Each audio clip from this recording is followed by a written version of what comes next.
What's on, ladies and gentlemen? My name's Ross, I like games, and today we've talked about red option cards and blue option cards and yellow option cards. There are in fact only one type of option card we still need to see, and I think it would be somewhat rude if I didn't show it to you in this video today. So, let's go and have a look at, you've guessed it, green option cards. And we do have 4 that we haven't seen so far. So let's get rolling with a 1-cost option card, Horn Blaster. It is a 1-cost option card. And what it does is one of your Digimon gains 3,000 power until the end of your turn. Oh, that's alright. I mean, it looks suspiciously like Emerald Blaze, which was a blue option card that for 1 cost gave one of your Digimon an extra 3,000 power until the end of turn. Okay. Don't have a red one in New Evolution, incidentally don't have a yellow one, but these cards do come out looking exceedingly similar, and they're good. I mean, look, extra power is good. Extra power means you are going to be able to take out a resting Digimon you wouldn't be able to take out otherwise. Remember, when it comes to a resting Digimon, you know what their power is as you start the attack. So, if you're not going to be able to survive the hit, don't start the hit. And if you are going to be able to survive the hit, do. But now, adding in this extra power is going to make it more likely that you're going to survive the hit, and that's rather lovely. When I say more likely, I mean more often you will be able to go into the fight knowing you can survive it.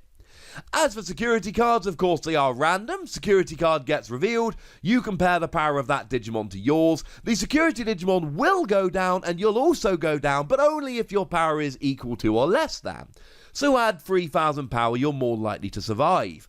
It's a very simple, straightforward card. If you need a bit of a power boost, it's got your back. Simple as that. Now, the other thing to bear in mind here is a security card that lets you rest one of your opponent's Digimon and add it to your hand. As a security card for a 1-cost option card, I like it. Because we see an awful lot of add it to your hand, and when you add it to your hand, you've still got to pay next turn to play it and all of that rubbish. Or this turn, I suppose. But at least this rests one of your opponent's Digimon. And green decks love resting Digimon. It's what they do. It's their thing. And I love it. We've seen cards like Flower Cannon that lets you rest one of your opponent's Digimon, and Mega Electro Shocker that lets you rest one of your opponent's Digimon. Or in fact 2, but only if they've both got 5,000 power or less. So clearly playing cards to rest Digimon is something that green decks are very much in favour of, and we've seen a whole bunch of skills that revolve around it. I mean, I could show you a Digitama, I don't know, something like Fremon, where if your opponent's got 2 or more rested Digimon, the Digimon that evolve from it gets plus 2,000 power. So that's quite lovely. That's something that could work. Basically, this just fits really neatly into a green deck. If you're not playing a kind of green deck that's running around resting a bunch of Digimon, fine, this probably isn't going to have your back and it's not going to be amazing. But otherwise, go for it. This one looks kind of good.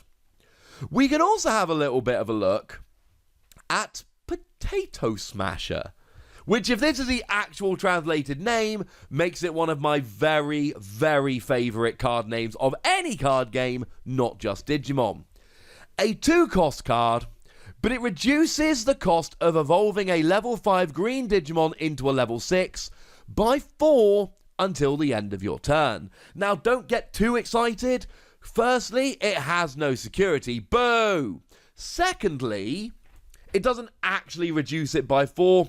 It reduces it by 2, because remember, you are paying 2 to reduce it by 4. Now, thematically, I adore this, because, of course, the card is featuring artwork of that little thing, as in the thing, Fantastic Four, Jagamon, that when you attack, you reveal the top 3 cards of your deck, and if there's a level 6, you get to evolve for free. So we got another card here that helps your evolution. And that's now a couple of green cards we've seen that help out your evolution, make it a bit easier. I think this might be a bit of a theme when it comes to green decks moving forward. Now, the thing to bear in mind here is that if you look at the green level 6s, we do actually have one that is more expensive than the other. It's Granku Wagamon. It's also a 15,000 power on your turn, 11,000 power on your opponent's, and it's got piercing, so you can take down a resting Digimon, and then also take out a security card as well. And that's the most expensive one we've seen, and that is a 4 cost to evolve.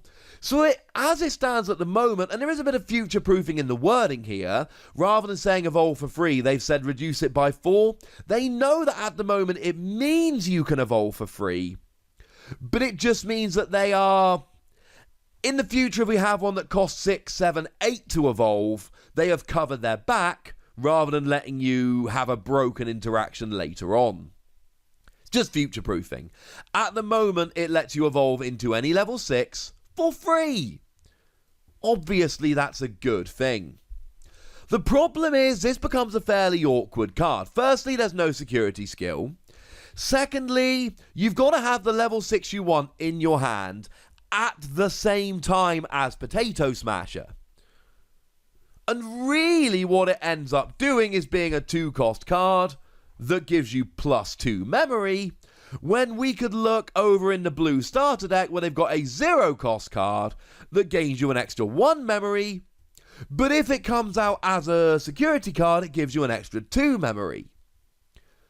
I'm not sure I actually love this card. Thematically, I love it, and I love that they're making it, and I love that they're showing us that green cards love the evolution, but really what happens is you're gaining 2 memory if you can draw this in the same hand as the level 6 you want to evolve into. Now, there is every possibility that you, for instance, only have 3 memory, so you play this, then you get to evolve into it, and it doesn't end your turn. But again, you're talking, I've got this card, and I've got the level 6, and it's a scenario where that extra 2 memory means I don't pass it to my opponent. It just gets awkward. Love it as a card, but I don't know how much play it's realistically going to see. And then we get to Dimension Scissor. And Dimension Scissor, if it is not mistranslated, and the translation team over on the Facebook group and the Discord have been on it, this could be broken. You see, the security skill lets you add it to your hand. As far as security skills go, that is weak source. But the main effect here is a free cost. One of your Digimon gains, if this Digimon destroys an opponent's Digimon by battle, make this Digimon active until the end of your turn. Now, it's only destroying a Digimon. It is not when you go after security cards, but it does not say limited to once per turn. And if you were to have a look at the Japanese scan, which is on the screen, you can see that that little kind of reddish bubble that would denote limited to once per turn isn't on the card. And what that means is, it is very, very much looking like you legitimately can do this over and over again. You destroy a Digimon, hey, I'm active. Now I'm going to destroy another Digimon. Hey, I'm active. And if your opponent's Digimon are all at rest, you could take them all out and then a security card. Imagine you've got a Mega Kabuterimon, right? 15,000 power on your turn. Bearing in mind, if you really wanted, you could play Hornbuster and make it an 18,000 power, just in case you really wanted to go over the top. I mean, to be fair, when you're 15,000 power, the only thing that's surviving is Omnimon, and yeah. So, and you could always take that one at last if you wanted to. So what we've got here is basically a card that when you destroy a Digimon, you make yourself active. And then you destroy another one and make it active. And then you destroy another one and make it active. And essentially, if you've got a strong enough Digimon down, and yes, Mega Kabuterimon once again, you just run through your opponent's entire board. You can KO everything. Oh yeah, but then when you destroy the last one, you become active and take out a security card. You completely wipe your opponent's board, unless they've got a blocker. But then if you destroy the blocker, you become active again, so who really cares? This is, assuming this is what it does, This is the one option card I've looked at from the entire set and gone, that's going to be broken, someone's going to break that. Because frankly, when I look at this card, I look at that and go, yeah, I want to make a Mega Kabutrimon deck with that. And I don't care if my opponent takes a big lead, I can take out everything, and then what are they going to do? If it comes out as a security card, it goes to my hand, so I can then wait till the perfect time to play it, which I actually really like. And then my opponent's got 4 Digimon out. The only way they can protect them is not attacking. And if my opponent is not attacking and furthering their chances of winning to try and stop me, I'm calling that a win for me. If this card is as it says, and we have no reason to believe it isn't, as a side note, I have gone and looked at the Google translation, which I know is not official, but seems to back it up. This is nuts, ladies and gentlemen. This is utterly nuts. And we got one more card to talk about, but I'm afraid any card is going to be a slightly let down after that one. Forbidden Temptation. A 4-cost card that says, one of your opponent's Digimon cannot attack or block until the end of your next turn. Which is kind of cool. You basically just turn off one of your opponent's Digimon for a turn. Turn off a blocker so they cannot stop you attacking. Yay! Or turn them off so they can't attack next turn if they're looking like they might be a little bit of a threat. It means that your opponent's options are severely limited, and let's say you've got a Granku Wagamon, who I know I've called Kabutrimon a couple of times. It has come up on the screen. Mega Kabutrimon, I'm afraid, is not as good. Granku Wagamon is the one I'm thinking of. I'm terribly sorry. But if you've got a Granku Wagamon staring you down and you're scared of it, boom, play Forbidden Temptation. And then when you play Forbidden Temptation, your opponent cannot do their thing next turn. It's not bad. I mean, the funny thing is, we do actually have a couple of blue cards here that do a very similar kind of thing. We've got, one of the ones that came out in New Evolution here was Giga Cross Freezer. All of your opponent's Digimon with no evolution sources cannot attack during your opponent's next turn, but only the ones with no evolution sources. And then going over into the starter deck, there was a cheaper version of this. There was Sorrow Blue that said one of your opponent's Digimon cannot attack or block, but only one with no evolution sources. I should probably confirm here, Giga Cross Freezer only stops them attacking. It does not stop them blocking, so this is better in that regard. It's a 4-cost, so it's fairly expensive as far as things go. But then, it's really good. And it makes your opponent not able to use one of their Digimon next turn. I'm alright with that. And I probably should mention the security skill very quickly here. When it comes out as a security card, it says on your opponent's next active phase, all of your opponent's Digimon cannot be made active. Now, any that were just played down last turn and had summoning sickness will be fine, but any that attacked last turn and are resting should be made active at the beginning of their turn, but now don't. Now, of course, this is coming out on their turn, so it's really up to them what's actually happening here. Their Digimon become active, they choose the ones that they use and end up being resting, they attack, and then this comes out as a security card. But if they've got all their Digimon resting and this comes out as a security card, they basically can't use any of their Digimon next turn. That's kind of ridiculous. Now, this is only as a security card, and we don't have the cards we need at the moment to essentially fix it. So it's kind of luck whether it comes out. Although one thing to bear in mind here, if we ever do get a card that allows you to essentially fix the top card of your security or whatever, or fix the top card of your deck to then play a recovery card to put it down as a security, this is going to be awesome. As a security card, this can completely shut down your opponent next turn.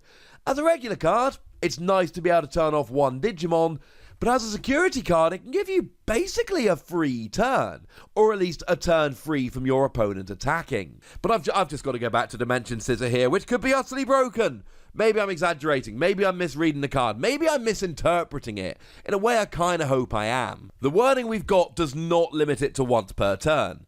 And this has got to be limited to once per turn. Let's be clear, I am expecting that either it's going to get an errata to make it once per turn, or it's weirded awkwardly and it does actually mean once per turn, because otherwise, this is ridiculous. Clear your opponent's board, take out a security.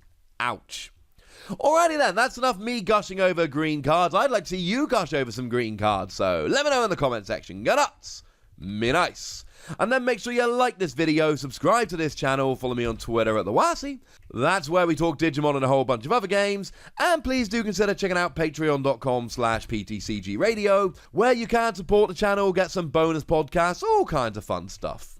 But by far the most important thing, as always, look after yourselves till next time, would ya? Thank you very much for watching. My name's Ross, and you've been watching Wossy Plays.